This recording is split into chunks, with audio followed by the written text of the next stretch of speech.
Hey, all my IFG friends, this is Steve. I want to say, if you like movies like I do, we've started a new podcast called Happy Hour Flicks.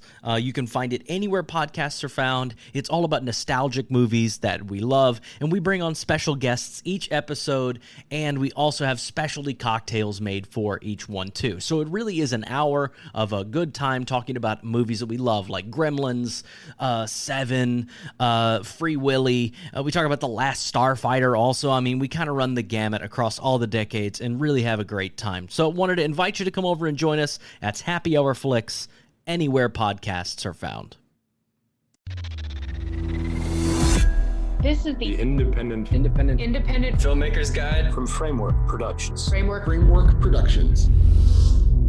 Producing an indie pilot for a potential series is almost making like half a feature film. But usually it has a fraction of the schedule and budget, and that is trying to sell a larger idea that's hours and hours of content that isn't even conceived yet to potential buyers or investors. It is a different fork of the same river as a feature film, but many times involves a very large creative and financial commitment with less time and fewer resources overall. Writer and director Blake McWilliam assembled a very talented group for his pilot Timberwood. Blake, so if they've not clicked on it and watched it yet, what is Timberwood? Timberwood is my attempt to make something, I suppose. It's an independent pilot for a comedy series about counselors who go to summer camp. We've all seen lots of summer camp shows, TV or movies. You've got your Camp Nowheres and your heavyweights from back in the day. You've got your what's the Netflix one? The Wet Hot American Summer. Yeah, Wet Hot American Summer, of course. Mm-hmm. And that one featured counselors, and of course, 40-year-old Paul Rudd playing a 18-year-old counselor, which is amazing and hilarious and awesome. But the show is really trying to boil into it the experiences that I had working at a summer camp in upstate New York, and what that life-changing experience was for me. And so I went out with a bunch of friends and shot this pilot. Yeah, and the cast is pretty good, all the way. I mean, they cover a lot of different TV shows. You have a lot of great actors in there with a lot of really punchy dialogue. What was it like kind of developing and putting that all together? Yeah, so many things about shooting the pilot were really serendipitous, actually, including and especially the casting. I'm from Canada. I don't work in the United States very often, but we wanted to shoot this at the camp that I used to work at, and so we knew that we were going to be tapping into American actors. And, the typical route would be to get some casting directors on board and hold auditions and all of that stuff, which is what we did. But finding the casting directors was a big challenge. But once we did, the ones that we found actually had worked at one of the camps that's owned by the guy of the camp that we were shooting at. So it was like this strange sort of serendipity in that case. And what they brought to the film, Ali Beans and Daryl Eisenberg, was access to all of these incredibly talented actors based in New York. A lot of them have a lot of Broadway cred and things like that, but people like Jeremy Holm, who's all over House of Cards and all sorts of other things, Mr. Robot. We have Ariane Rinehart, who's on The Sound of Music Live. We have Giullian Yao Gioiello, who's been on tons of shows like Iron Fist, and Ashlei Sharpe Chestnut, and Jessie Komitor, all these really kind of lesser known but super talented actors. And we were just really lucky that they all decided, hey, yeah, sure, we'll go spend a week up at camp for almost no money and with people that we've never met before. So it was a really cool experience bringing everybody together. We brought Michael Trevino out from LA, who again serendipitously just happened to be in between projects. He was taking comedy classes at UCB in LA and became friends with one of the co-writers of the show, Ian Fisher, and just kind of really liked the vibe and wanted to be a part of the project and decided he'd come out for a week as well. And so just for some reason, everybody just fell in love with the script and the project and was really down to just come and have some fun and play in the sandbox. Yeah, absolutely. I mean, creating a TV pilot is basically, especially it's 40 minutes, I think, runtime, right around 40 minutes. So it's basically Yeah. creating half or a little, around half a feature film. Yeah, exactly. We try to approach it that way and not really try to limit ourselves to what would be a standard like broadcast comedy, meaning somewhere in the range of like 23 to 28 minutes, and rather just let it just kind of do whatever we wanted, really. I think it can be shorter. I think we learned a lot in the process of making it. But, especially the way that people are watching TV these days on Netflix and other places, comedies aren't necessarily tied down to these like more structured 23-minute, how do we sell advertising on this show, and rather can be what they want to be. And I hope that kind of continues to expand in the comedy world, and we can see projects that go a little longer and allow jokes to breathe and have a little bit more fun with lengths. Yeah, absolutely. I mean, it's nice because then the pace can dictate it, not the clock. Yeah, exactly. I mean, of course, we're restricted by a lot of other things that force our hand in certain ways, including the amount of time we had to shoot it all. But that's kind of part of what the process was and why we were doing it in the first place. So how long did you spend in pre-production and prep, and then how much time did you spend on set shooting it? We were in prep for about 2 months, give or take. But the best laid plans. A few days before we were scheduled to shoot, the camp that we were filming at, our only location, they had a wedding that was scheduled for the weekend. We were supposed to start on the Friday. All of the cast and crew were going to come up. We were all going to meet each other, have a fire, do a read through, all of these things. The whole schedule was laid out. It was perfect. And last minute, the Wednesday before we were supposed to leave from Toronto to New York, the owner of the camp called and said the wedding doesn't want anybody else at camp over the weekend while they're there. So now we've got to move the entire schedule by 3 days.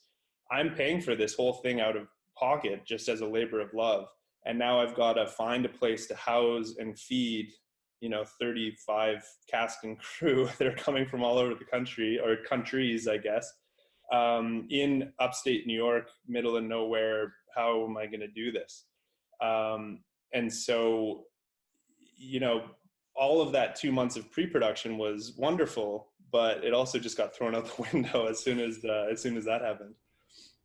So what happened? I mean, that's nuts. I mean, that happens, unfortunately, seems like all the time in the indie world. Like everyone we talk to has a story of like, we didn't have half our locations before we started shooting. We're trying to find something, then you lose something. So, I mean, but that kind of sucks whenever you kind of have to take a hit right before you can even get started being like, and now you have to be, because I'm sure you had everybody staying just at the camp and it was probably a little more affordable with everything. And now you got to find like hotels and accommodate or like transport for all these people.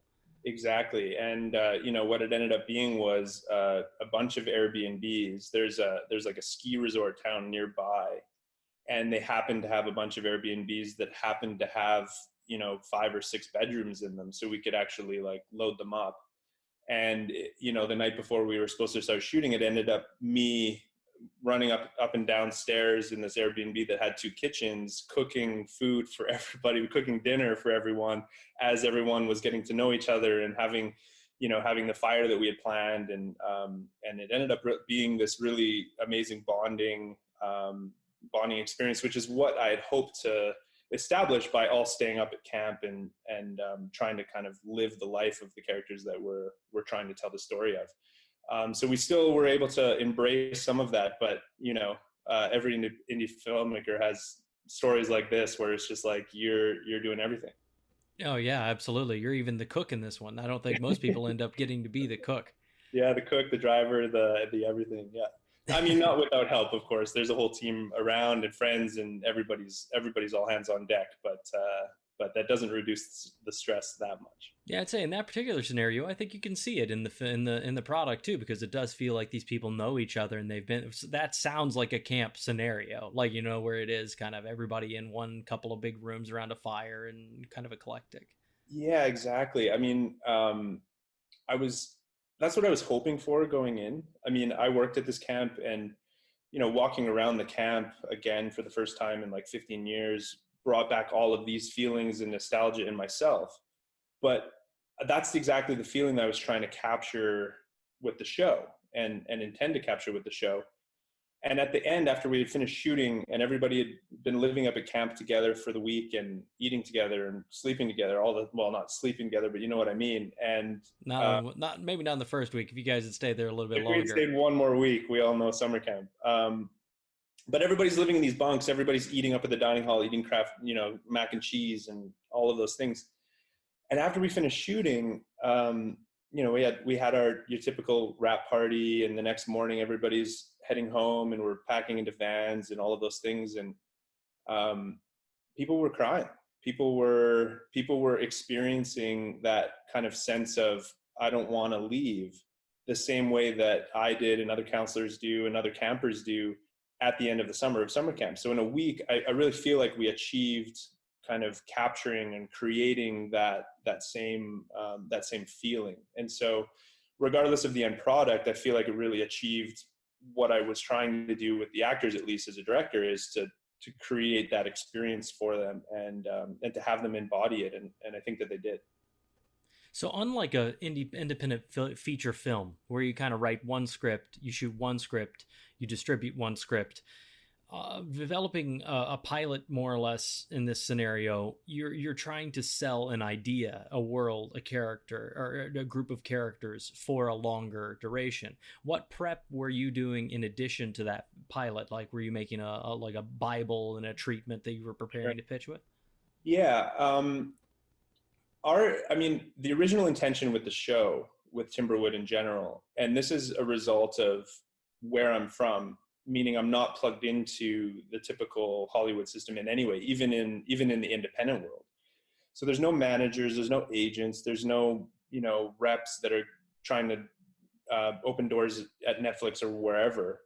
And instead, all I have is the opportunity to try to make what I want to make and hope that will go somewhere. And if that all gets thrown out the window and somebody makes it a different way or with somebody else, that's all well and good. But what I intended to do was make the series independently. And so the first step of that was to make the pilot, but in preparation for the entire series itself, and before we even shot the pilot, my co-writers, Ian Fisher and AJ Vaage, and I took them down from Toronto to Woodstock, which is very close to the camp that we shot at. And we spent a weekend just drinking whiskey and touring the camp and the area. And we beat it out and outlined the entire 10-episode series, including the pilot. And over the following year or so since that first time we hunkered down in that cabin, we honed it and we wrote all of the scripts. We wrote the pilot, we honed the pilot. And I think with the pilot, we're thinking about it not so much as a series, but as like one long 10-episode story. And so it was really, really useful to know where these things are going. And there's things in the pilot that maybe don't land really well, but in episode 3, the setup was in the pilot, for example. And so I think with the pilot itself, if I'm just narrowing the scope to talking about that, I think if someone watches the pilot and they want to watch a second episode, I think that it's achieved what we're trying to achieve. And the challenge is trying to do that while also introducing an amount of plot in that pilot, as well as, introduce all of the characters, introduce the locations. So try to get all of that information across, but also make it engaging and interesting enough that somebody is going to go, yeah, I want to watch more of this.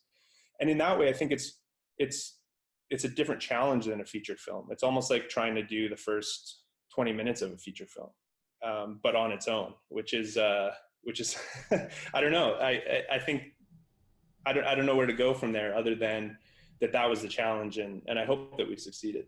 Yeah, absolutely. I mean, it's kind of like you're writing the exposition, but the exposition has to have its own beginning, middle, and end, and its own little container of excitement and twists and character, especially with comedy. Comedy is an extremely hard, I think it is the hardest thing to write, and it's a huge risk. So, I mean, kudos to you for also going the distance and making one. Yeah, thanks. Yeah, I agree. I think comedy, everything's hard. Everything is hard. Drama's hard. Everything's hard. And comedy, you're right, on the page is hard to write. And we really tried to just bring what I think the guys like Seth Rogen and those guys do, which is to try to write a script that's funny so that you always have that to fall back on. But when you're shooting, it's like, let's hear what you've got and hire and work with and collaborate with actors who are hilarious all in and of themselves, and who will improvise jokes and who will try things and create an environment in which that happens. And oftentimes that's the best stuff. Yeah, absolutely. I've directed a couple things both ways in the comedy world, where it's got a script and then you're open to improv, and that is much easier. And I find it because everyone can kind of start with a base level, where I've also directed some unscripted stuff where it wasn't scripted and it was totally improv based. And so many times it's so damn hard to just get the ball rolling in a direction that isn't chaos. Right. Yeah. What was your experience with the other direction where improvisation wasn't sometimes it's harder if you don't have a lot of time. My experience was it's harder to get people to feel comfortable enough to improv, to like really especially if they're not super familiar with improv and it's not their normal thing, or they're a younger actor. I find it's a little harder, just saying like, yeah, it's cool, you can don't go off the script. 9 times out of 10 they follow right on the script if it's not somebody you've worked with before. So that was my experience of going the other way. So how about for you? Yeah. You know what? It was such an amazing experience working with my 2 co-writers. They're also actors in the show. AJ is Mr. Mustache Ollie there, and Ian is Mr. Love Triangle Kyle, who we first meet on the bus there. And just having them, the writers, there on set, even in scenes when they're not there, and even if an actor that we're working with doesn't have something, or something's happening to them, and so one of them might whisper in an ear or something like, try this joke, try this. And I think once we got the ball rolling and seeing, and all of the actors realizing like, oh, this is just fun. This isn't stress. Nobody's relying on me to come up with gold, but I'll just say whatever's happening to me. And if they use it, they will. And it's great. Once everybody figured that out, then it really started humming for sure. And, we had one day where we shot like 14 pages, and all because the actors were so prepped, but we went off script quite a bit, even in those 14 pages. And it still all kind of stayed on the rails somehow.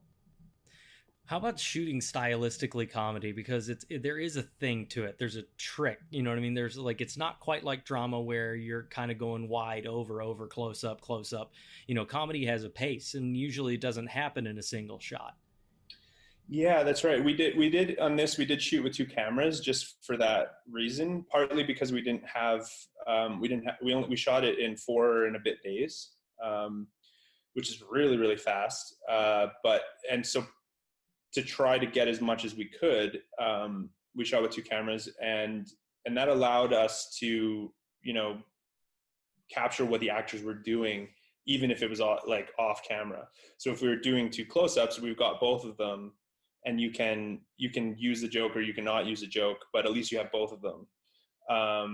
And yeah, you're right. Comedy, I don't know. I think I'm always looking for ways, and I don't think for a second that I was able to do this as well as I would have liked to on the pilot, but I'm always looking for ways, even in comedy, to enhance what's happening story-wise with how you're filming it and the way that you're filming it. So, just trying to be consciously, is it handheld? Is it not? Is it solid? Is it not? Is it all wide shot? Is it like, what are those things doing to enhance the story that you're telling, even if it is comedy and you're kind of able to use the crutches of jokes all the time? That's what I try to think about. Was it that way for you in comedy as well? Yeah, in comedy, pretty much 2 cameras all the time for me. Like, I think that's pretty standard nowadays, because to me, unlike drama, and I don't know why it is, but drama feels like 1 camera is what I'd more focus on, because I feel like I really want to hone in and get real serious about that one angle and really intend what you're doing in the edit. Whereas comedy, things happen in this subtle, so subtle. Comedies lives and dies, and especially in what you guys kind of did in Timberwood with this dialogue-driven, real snappy, fast-paced dialogue. There's going to be certain little things about gives and takes and overlaps and tones that you gotta get. And you know what I mean? Usually you'll cut, at least for me, I'll cut between takes of two cameras more than I will wide shot to close up from two different things, unless it's like a reaction or something, Totally. And yeah, exactly. It's almost in post, it's almost the process of which camera captured the joke, and I don't care what angle it is, as long as we got it. Yeah, and you reverse engineer from there, so you end up with weird coverage sometimes getting into stuff. But exactly. Yeah, totally. Yeah, that's really fascinating for sure. And the funny thing about comedy is that you just never know when or how it's going to happen. I mean, my favorite joke in the whole thing is Ollie and Becca talking about his mustache, and he says, "Oh, thanks, it's my dad's."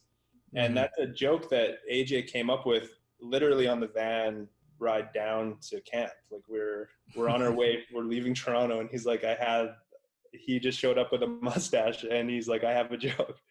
So you just never, and they happen also while filming, so you just never know where it's going to happen and when it's going to happen. So yeah, your camera better be on it. Yeah, I definitely laughed at that joke. I thought that was just totally unexpected and really clever. Yeah, when he first said it in the van, that got us through the whole drive for sure. So since we mentioned the cameras, what cameras and lenses did you shoot on? We were on Alexa Minis, and we shot on Cook S4s. Okay, great. Yeah. We had one set, so it's always with two cameras is a challenge because you kind of want the same focal length on both angles, like if you're doing two overs, but we're always just swapping lenses, so the coverage was very hilarious to be getting because one camera's medium, one camera's closer, and you just never could kind of get the two shots at the same time that you wanted. But that's better than not having anything at all. Oh yeah, absolutely. I mean, do you favor twos versus singles, or do you do a lot of close-ups in comedy? No, I think I wanted to. It's funny. The collaboration with my cinematographer was amazing. He's an awesome guy who shot a film that I always loved as far as Canadian films go, called 1 Week with Joshua Jackson. And my original cinematographer, who is one of my best friends, had to pull out because he got offered this giant movie, and I completely understand that. And a couple of weeks before we were shooting, I was basically calling everybody, and somehow Arthur Cooper took my call and was like, "Sure, I'll come down. That sounds fun." So he brought a lot to it, but he definitely pushes into that more, long lens, tighter shots. And it was kind of a constant, like, no, we've got to back up. We've got to be wider. Even in close-ups, it's like, I wouldn't want to be much tighter than we are right now. Right. And so I think comedy, for some reason, just plays better in wider shots. I mean, it depends on the comedy too, because obviously sometimes the joke might be, if you're doing like a parody, like now the joke becomes something else, like the shot becomes part of the joke. But many times the camera's supposed to be invisible, right? Or whatever, at least for me. Yeah, I agree. Unless it's like a gag joke where you need to show a close-up of the puke on the floor, it's like, why? Don't bother. Yeah, exactly. Yeah. And it's like filmmaking language as well. There's moments where we do go closer, but those are meant to be more emotional times. When Kira and Liam are on the roof of the bar smoking a joint, it's like it's all playing in pretty tight stuff until Ollie shows up. And the same when Kyle and Kira are sitting on a log at the end. We do get a little tighter because we want to feel a little bit more intimate. It's not, and those are moments that are more dramatic than comedic. So you can get away with it. Absolutely.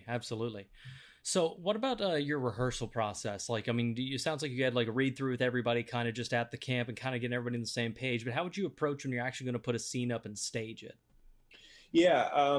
It's funny that, the first time that any of the actors met each other was that first night in the Airbnbs. And even Michael showed up he flew in from LA that evening. We put him in a car. He drove upstate. He got in at like midnight or something. This is the first time that he's meeting anybody, including me. he only knows the one guy. And so that first read through, I think, was really important in just like seeing how everybody's going to be approaching this a little bit, feeling each other out. And I think that that first dinner and just learning who everybody is and getting to know each other was really important, especially because these characters have to feel like they're best friends and have known each other for years. And as far as staging scenes go, I mean, it's because it's so driven by the actors. I always rely on the actors to, okay, let's see what you do. Like, here's the room. Where are you? Where would you go? What are you saying? How would you do it? And then we tell them that's all wrong and say, no, do this. But yeah, the first thing is just like anybody, I guess, just blocking rehearsals. And the intention is not let's go full throttle and come up with all the funny stuff we can, but rather let's just kind of see how the scene plays and where the jokes might be and where people might need to stand in order to, see somebody walking in from another angle or whatever. And then I always shoot like the actual rehearsals, like there's blocking, but you might as well just film it. It's all digital anyway, so who cares? Just film everything. And you were doing that all on set, like walk onto set for this room and be like, all right, so here's what we're going to do. You're going to start over here and you come over here and you do this. Yeah, exactly. It's like, okay, here's, I mean, Arthur, the cinematographer, we'd, he might say, okay, we want to be looking this way because the sun's over there and da-da-da-da-da. Okay, great. So we know that generally we want to be in this place. But oftentimes actors know better than you do about like where they might feel better standing or where a joke might land. And of course there's always like, oh, we need you to end up here because of, but yeah, especially in comedy, it's like, let them play and then we'll figure out where we put our cameras. Absolutely. So what finishing and mixing do you guys do in this? Where did you finish the show and do post? I wish that I could say that it was where I would love to have done it, but instead it was literally my office. It was edited and colored and mixed. Well, that's not a lie. That's a lie. We did have a sound designer, a friend of mine, put a bunch of time into it. There's a lot of little background stuff that we have to fix, and audio is so important. And in both audio and color, I would love for it to be done by true professionals, but just the reality of what the project is, it's like you have to, just like making dinner, you got to do everything yourself if you don't have the cash. Absolutely. I mean, we shot a late night show pilot, 4 years ago. That was like a kind of a late night comedy pilot. Edited it, colored it, mixed it all myself for years. And then like now it's been 3 years, and literally this year I finally was able to get it colored. So that's an interesting kind of person. Honestly, well, also to say, it looks very, very good. Like I would have thought it was professionally colored. So that goes again to your skill. Thanks. Appreciate it. Of course. But talking about distribution a little bit, because I think this is really where shit diverges pretty massively between a lot of the other guests we've had. Because usually the goal of an independent film is financial and artistic and twofold, but you're trying to make your money back and make any profit you can so you can make another movie. Mm-hmm. But you're also trying to get acclaim enough as a creator to also draw more funding and draw more bigger talent the next time. What was your goal with shooting a pilot for Timberwood, and how have you seen that develop since you finished it? Yeah, it's interesting how that's actually, those goals have kind of changed as time has gone on and things have changed. And like I said earlier, the original intention was to make the pilot with the hope of making the rest of the series as well. So the pilot acting as a kind of proof of concept to bring it around to people, to show them what we could do, what the show was about, what it was like, and really just try to raise the money that we needed to produce the rest of the series completely independently with private funding exclusively. And, the idea, whether misguided or not, was kind of seeing what market opportunities there are these days with streaming, with all of the big giants, and thinking about the way that people are watching things and the popularity of series, and thinking, okay, maybe there's an opportunity here for approaching series the way that independent feature films have always been approached, which is we're going to make this somehow. We're going to raise the money to make the feature film. We'll make it, and then we'll go and sell it. It'll go at a film festival. We'll get a bunch of press, a bunch of recognition, and then somebody's going to buy it. And so the thought was, okay, let's make this series in the same way. Let's do it the way that that we would make a feature film. We would shoot it for way less budget than most TV shows would even make one episode for. And we would turn around and sell that to whomever was willing to buy it, but, you know, hoping that it would be someone big. We obviously have not been successful in doing that for a number of reasons. We were very close to raising the money that we needed. And that was a big blow, a big, you know, I would call it a big failure, a regret, however you want to describe it. We're really trying to do it that way. And unfortunately we weren't successful, but we were very close.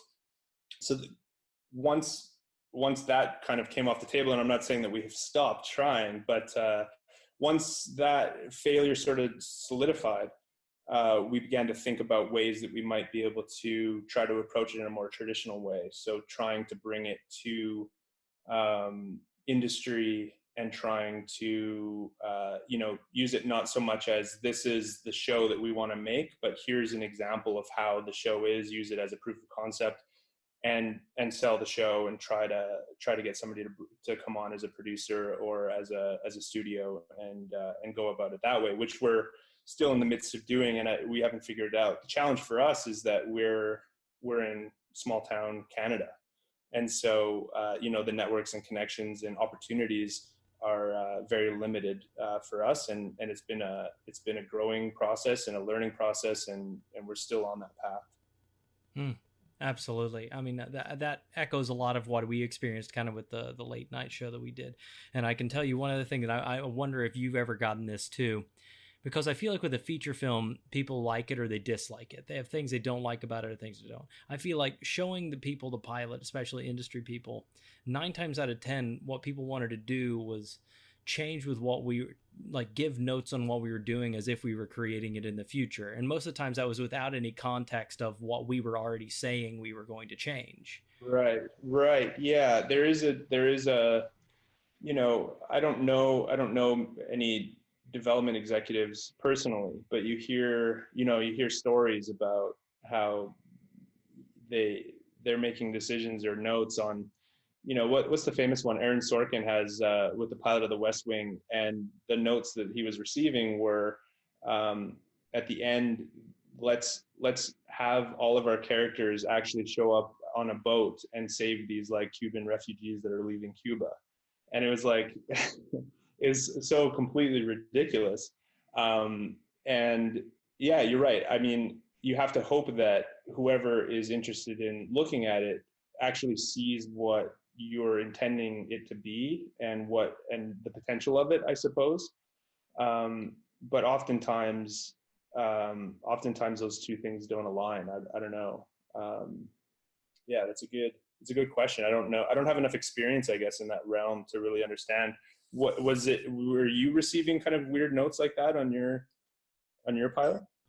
Well, ours was a proof of concept, probably as well, more than a real pilot. We never really intended it to be the final version, just kind of to show a general direction, kind of what we thought was missing, what we thought this would be. And we would find ourselves getting notes on what we didn't have, even though we would start the conversation by saying, we don't have X, we don't have Y. We will have X, we will have Y. This is a structure and content proof. This is a proof that we are the people to make this series, not that these things are the series itself. And right. That I think was also a little naive. So I guess that's a great question for you, because based on that, I'm not certain I would do a pilot to a degree again like this. Would you? Like, if you could go back, would you shoot the whole thing again? That's a good question. I think I could answer it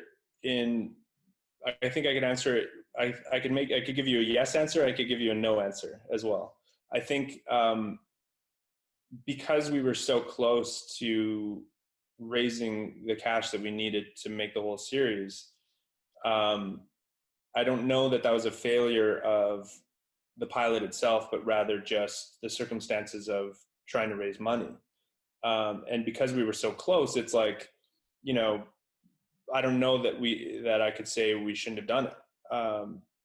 On the other hand, if thinking about what the best path forward for a show like this would have been in a traditional sense, in bringing it to production companies, studios, etc., I think that we might have been better off, at least I would have been better off financially, by spending a lot of time thinking just about creating like a really strong trailer that maybe didn't need the whole pilot in order to make it, as an example. But, you know, materials that you can use to talk about your project, but leaving it open enough that whoever you're trying to sell it to can influence it and think about it and springboard off of it, rather than pigeonholing it into, do I have to buy this, yes or no?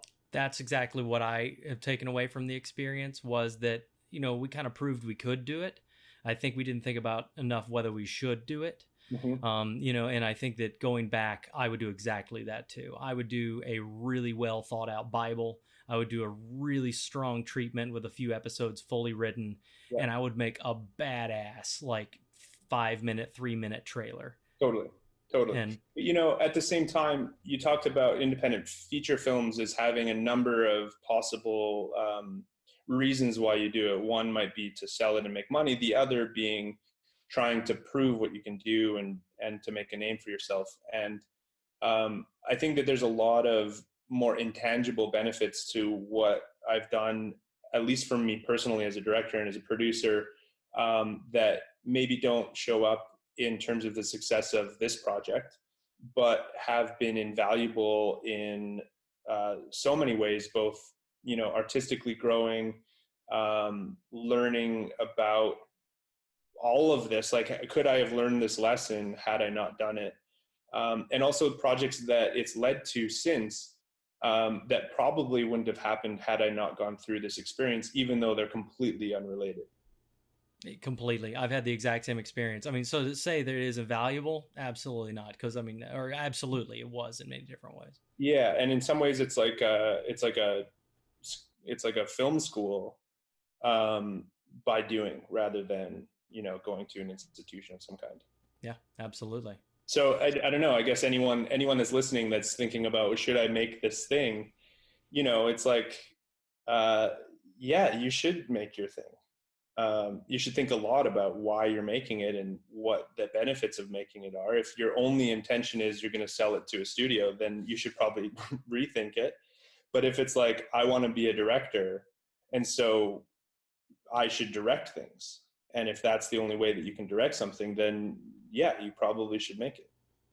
That's very well said, actually, and I love that perspective. So if people wanted to check out what's coming up next and what you were doing now, where would they follow you? Check out my Instagram and all those things. We shot an awesome feature film that I'm really excited about. We shot last year. We're just finishing it now. It stars Paul Sparks, Bruce Dern, a bunch of really awesome Canadian actors, Susan Kent and Nicholas Campbell and Landon Liberin. And we're kind of, in some ways, as many people are, victims of the current circumstances and film festival upheaval and all of those things. But we've been spending the last 6 months just really making that film even better than it might have been had we not had this opportunity. So we're looking forward to early next year bringing that film out into the festival circuit and you know, bringing audiences to it, hopefully. What's the name of it? It's called Hands That Bind. I was a producer on the project. It's directed by super talented local director Kyle Armstrong. Oh, very cool. And so they check out your Instagram or your website for that? Instagram, or you can check out backroadproductions.ca. What's your Instagram handle? Just my name, Blake McWilliam. All right. Blake, thanks so much for taking the time to talk with me, man. Thank you, Steve. I appreciate it.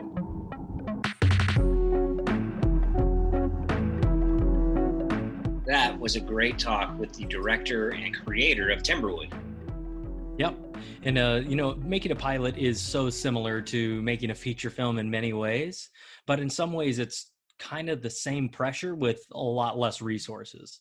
Oh, I mean, these days we all know we've entered this new age of TV pilots and TV shows where they look and feel as good, if not better, than a lot of movies. Yeah, absolutely. I mean, Timberwood looks good. I was so surprised when he told me it wasn't colored anywhere. I mean, that really is a testament to his skill, because it does look very good. It looks fantastic. I can't believe this was a self-funded project. It looks and feels like a legit TV pilot. Yeah, absolutely. I mean, the thing, the takeaway for me is with this is because we've been through this a couple of times actually with pilots, and we made full, fairly realized pilots that you're like, cool, and it's a proof of concept, and then this is what we would change whenever we made the actual pilot. What I've learned is I think I would not do that. I would now make a trailer. I would make a really, really, really good show Bible, a great couple of scripts for episodes of, great pitch, and a solid 90 to 3 minute trailer, 90 second to 3 minute trailer, rather than shooting the whole thing. Putting the time and energy and resources into making an independently produced pilot, something that's not connected to a studio or a network already. It's so hard to sell that to the network because they're doing their own things now. Of course, it does happen. There are examples where it does work, but boy, it's hard. Yeah, it definitely. I mean, I love that he was starting off in the beginning saying that he was going to fund this whole fund the whole series. So they were going to do the whole season without it. Now, I think if you could pull that off, at that quality, that might work. You might be able to get that licensed and sold. I don't know anything about what kind of monetary benefit there would get from that, like what a streamer would pay you for that, and if that would be worth it. But I think that would maybe work. I think the one-off pilot is kind of hard model anymore, at least during these times. It's hard. But what's really cool about this is anyone listening to this can go check out the pilot for free online on his website, right? Yep. It sounds like he has a feature film coming out soon too, so we can see that he produced, and we can check that out too. I encourage people to go check out the pilot because it's good and it's funny. And I always think it's so telling to see something and then hear the creator talk about it like he did on our show. Yeah. Oh, last thing I'll say is they shot that whole thing in 4 days. 4 days, and that's 40-minute pilot. 4 days with very, very little budget, all favors, all love. I mean, it looks incredible, man. It looks and feels as good, if not better, than many films and pilots that have very, very large budgets. Agreed. Filmmaking is a collaborative experience, and so is this podcast. Please take a second to subscribe so you know about future episodes, and leave a review. It really does help us. For more info about today's guest, please visit independentfilmmakersguide.com, where you can check out all our episodes that run the gamut of filmmaking topics. They're available in both audio and video format. IFG is created by Framework Productions. This episode was directed by James Allerdyce, produced and edited by Matt Mundy and Audrey Ray McHale, and hosted by Stephen Pierce. The music is by Glassboy. Find his music on freemusicarchive.org. See and listen to all the episodes, plus bonus content at independentfilmmakersguide.com. Thanks for listening. Hey friends, we just wanted to take a quick moment to talk about two personal things. First, we wanted to thank you, our listening community, and our wonderful guests, learning so much together along the way and continuing to learn, sharing our stories, making a lot of new friends, and collaborating, which is exactly what this is all about. Which also brings me to my second point. In great part to many of these new relationships, we wanted to let you know that we've taken a lot of this advice ourselves and made our own narrative feature film, Herd, H-E-R-D, Herd, which is premiering this October on Friday the 13th in select theaters as well as on VOD. Personally, I think it's the perfect kind of scary movie to watch during our favorite scary season. So we'd love for you to celebrate with us and watch Herd. You can pre-order it on Apple TV, and of course, do the communal thing, see it in theaters. Of course, for all of this, please see our show notes, but basically, we're going to keep it all updated at herd.film. That's HERD.FILM, herd.film as well. Thank you again, and be sure to give us a rating and a review over on Apple Podcasts so we can continue to build this community and collaborate. IFG, how movies get made.